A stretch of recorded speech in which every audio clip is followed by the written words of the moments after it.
Here's a little warm-up that I did recently and it felt good to my hips, so I'd like to share it with you. So starting with your feet flat, and know that you may want to hold on to a chair, especially the first time that you do this, because you're going to want to focus on what's going on in your hips. So if balance is a struggle, find a chair. Take your leg and turn it in. So my hips are facing forward, my knee is in, and I'm going to circle my leg out. So my pelvis is staying still, and I'm just circling the leg, the femur, the thigh bone in the hip joint. As you're doing this, if you poke in there with your fingers, you'll feel your abdominal muscles engaged, the strength of your other leg. Let's do one more. And switch sides. So bringing the leg in, you could still be holding on to a chair. So it's going from the inside, from internal rotation to external rotation. Once you know what the movement is, you're going to find your own pace. You don't have to keep up with me. In. Let's do one more time wherever you are in your sequence. Great. Now we're going to bring the leg forward and then back and just touch it to the floor. So it's coming forward. I'm just going to show it to the side and then coming back. So it's still a balance. We're working with that extension of the leg.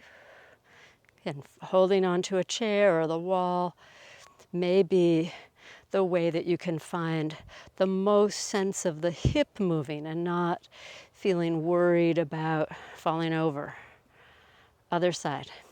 So you're flexing the leg up into the hip, and as you come back, it's extending the leg. You can even put your hand right on the hamstring and the buttocks, and you'll feel those muscles working as you extend the leg.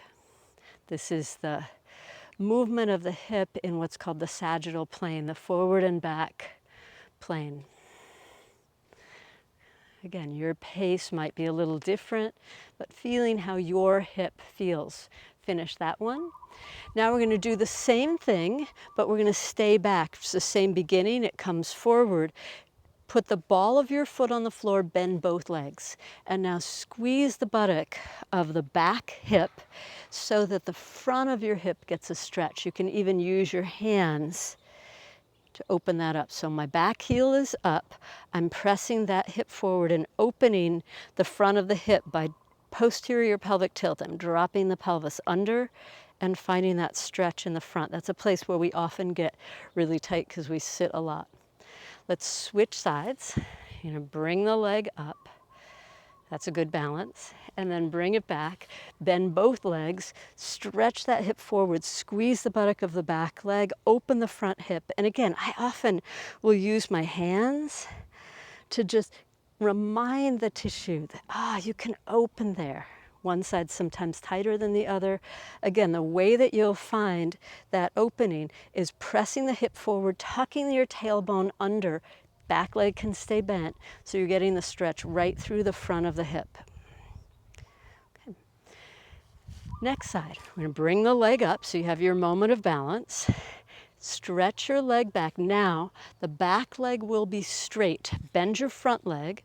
Find the way to stretch your calf. So your heel is coming down. Now, you may still feel a stretch in through the front of your hip. That would be wonderful too, but make sure you're getting the back leg straight and working the stretch into the heel. We're going to take the hands, interlace them, roll your shoulders back, lift your chest, bring your arms back behind you or even straight down. So we have a nice little bend in the front leg. And then switch sides. You can bring the knee up, take your balance for a moment, and then bring it back, straighten your back leg, reach your heel down. We're just working this with a simple calf stretch. Heel pulls down. Again, you may feel even more stretch in the front of your hip. That would be fine, but make sure you're getting a little calf stretch for that back leg.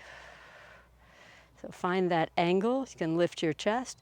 If it's too much stretch here, lean a little forward, really just work on the calf stretch. Otherwise, you're getting a little bit of this and a little bit of that. Clasp your hands together, roll your shoulders back, pull your shoulders down away from you, lift your chest up.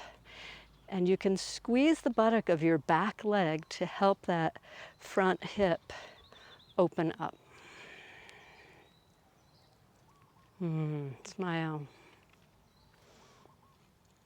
Okay, we're going to come back to the center. Again, we're doing things for the hips. This next thing that we're going to do starts out, it sounds a little complicated. Please follow along with me.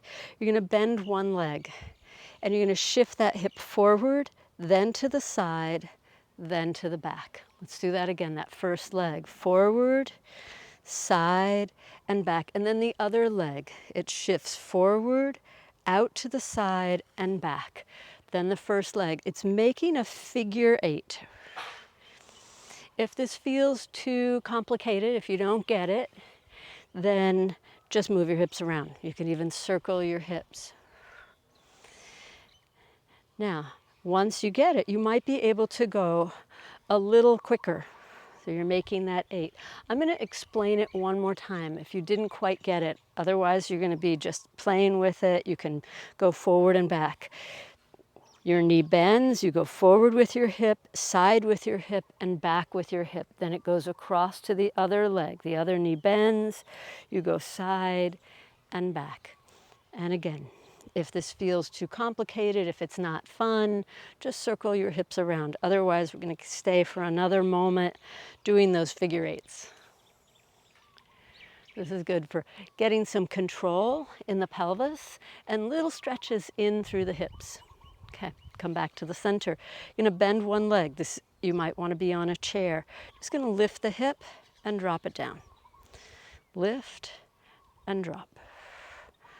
So this is the hip list.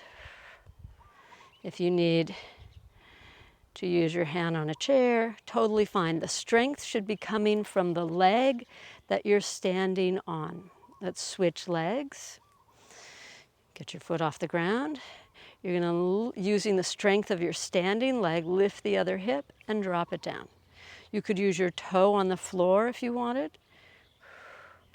Or to work with your balance, you could keep the foot off. Or you could be just lightly touching a chair. So this works, again, the muscles, the small muscles in the hips. These muscles are really important for when we're walking, to be able to have control in the hip of the standing leg, the pushing off leg. Great. Now we're just going to stretch the hamstrings a little bit. You won't be able to see me, so keep looking for a second. I'm just going to fold forward. And then I'm just going to play with bending and straightening both legs. So that would look like this. And bending and straightening one leg and then the other. You could put your hands on blocks. So, okay, fold forward. Again, you won't be able to see the screen, but you can follow my voice. First, just bend and straighten your legs. If your hands don't easily touch the floor, you could put them on 2 blocks or even put your hands on your shins. When you straighten your legs, push down into your feet and lift the buttock bones up. So the sitting bones, your ischial tuberosities, are what attaches to your hamstring, so you're pulling that area up. The tailbone is lifting up rather than tucking under. And then start to straighten one leg, experiment on your own, one leg and then the other. Now just check in with yourself. Can your neck relax more? Maybe move your head around. Perhaps change your rhythm. Maybe going a little bit more slowly or finding a pumping movement if that feels good to you. The next time that your legs are straight or as straight as they'd like to be today, we're going to hold them straight for a little bit, pushing down with your feet, like your feet are in mud and you're pushing them down into the mud. The mud spreads between your toes. Spread your toes. Let the weight of your head help the spine release forward. And if it's better for you to keep your knees slightly bent as you stretch your hamstrings, of course, keep them bent. Listen to what's right for your body. Let's stay a few more breaths.